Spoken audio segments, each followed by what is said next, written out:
अस्सलाम वालेकुम दोस्तों, पाकिस्तान बामुकाबला वेस्ट इंडीज़ के दरमियान खेले जाने वाले दूसरे टी20 मैच में पाकिस्तान क्रिकेट टीम के ओपनर बल्लेबाज दोस्तों मोहम्मद रिजवान ने धुआंधार बल्लेबाजी का मुजाहरा किया। दूसरे टी20 मैच में भी वो टी20 क्रिकेट की तरीक को हिला के रख दिया, तो ऐसा एक मुनफिद रिकॉर्ड बना दिया जो कि इससे पहले ना तो विराट कोहली बना पाया ना ही क्रिस गेल।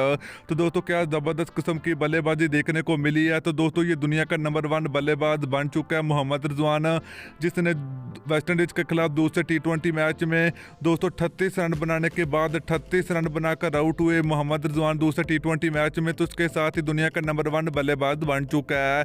तो दोस्तों अगर आप लोग भी मोहम्मद रिजवान के बड़े फैन हैं तो जल्दी इस वीडियो को लाइक करें, चैनल को सब्सक्राइब करें, बेल आइकन जरूर इनेबल करें ताकि आप लोगों को मजीद क्रिकेट की वीडियो मिलती रहेगी।